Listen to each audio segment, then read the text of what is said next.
In this video, I'm going to show you how to add filters to your zaps so that you can further refine the actions that are taking place within that zap. So let's go ahead and navigate back to that zap that we were working on previously, so our untitled zap that we never gave a name. And what I want to do is go ahead and edit that zap. So top right hand side, I'm going to click Edit Zap. And now here between these two steps, step 2 and step 3, I want to add a new step. So I'm going to add a step.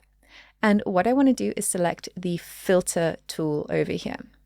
So I've selected that filter tool. All right, and then it's going to show me my conditions. So I only want to continue if this order placed is over a certain amount. So I'm just going to go here and search for amount. Oh, I can't spell amount, but there we go. It's got the order item amount. And I want to choose the condition, and my condition is to be over a certain number. So I'm going to come here and look for number greater than. And I'm going to go ahead and say anything that is above $500 I would like to be notified of.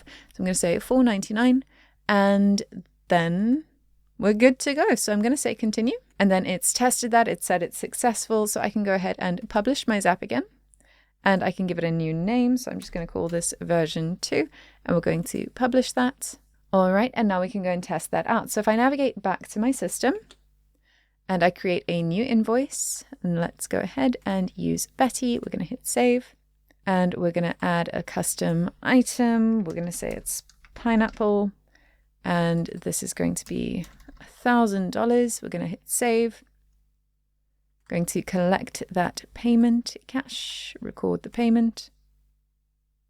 And then when I navigate to my Slack account, you'll see here we've got that new notification for that order because $1,000 is well over the $500 limit that we set. But if we go ahead and place a new order, so if I navigate back to the system and I place a new order and I add a custom item for a toothpick that is $10 and I save that and I collect the payment, I record that payment and I create the order, that is never going to end up as a notification in my system because I've set that filter. So if I go back to Slack, that notification is never going to show up here. I'm never going to get a notification that says, hey, you received an order for a $10 toothpick, because that toothpick is very well underneath the $500 limit of that filter. So that is how you can use filters in Zapier to help you refine the information that you are collecting and sending through the system. In the next video, we're going to flip things around and I'm going to show you how to put information from an external app into the system. I'll see you there.